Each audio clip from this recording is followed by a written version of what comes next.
કાલાઘોડા સ્થિત પંચમુખી હનુમાન મંદિરે જન્મોત્સવની ભવ્ય ઉજવણી કરવામાં આવી। વડોદરા શહેર સ્થિત ભારતભરમાં હનુમાન જન્મોત્સવની ઉજવણી કરવામાં આવી રહી છે, ત્યારે વડોદરાના કાલાઘોડા સ્થિત ઐતિહાસિક શ્રી પંચમુખી હનુમાન મંદિર ખાતે હનુમાન જન્મોત્સવની ભવ્ય ઉજવણી કરવામાં આવી રહી છે। વહેલી સવારથી જ શ્રદ્ધાળુઓ દાદાના દર્શન માટે ઉમટી પડ્યા હતા।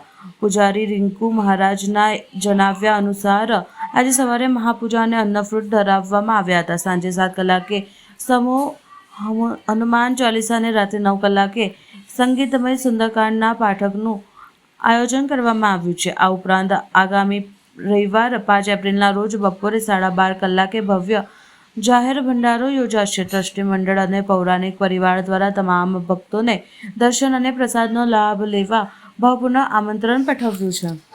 જય શ્રી રામ।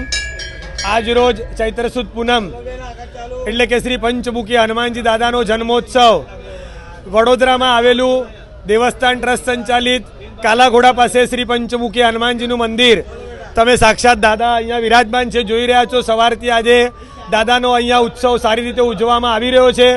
ભગવાનને અલગ અલગ પ્રકારની પ્રસાદી, ફળ ફળાદી અને ચોકલેટથી માંડીને અલગ અલગ બુંદી ગાંઠિયાનું વિતરણ, ઘણું બધું વિતરણ અહીંયા રાખવામાં આવેલું છે।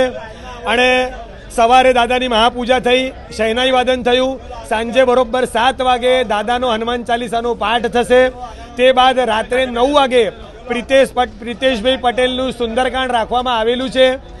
અને તારીખ 5 રવિવારના રોજ આજના હનુમાન જન્મોત્સવ નિમિત્તેનો જાહેર ભંડારો બપોરે 12:30 થી 3:30 વાગે રાખવામાં આવેલો છે। તો વડોદરાના બધા ભક્તોને મારી નમ્ર વિનંતી છે કે આ દાદાના આજે વિશેષ એવા ઉત્સવમાં દર્શનનો લાભ લેવા માટે અચૂક પધારવું। મારું નામ છે રિંકુ મહારાજ। અમે સમસ્ત પૌરાણિક પરિવાર અહીંયા દાદાના સેવામાં વર્ષોથી સેવા કરતા આવીએ છીએ। બધા ભક્તોને નમ્ર વિનંતી દર્શનાર્થે પધારવું। જય શ્રી રામ।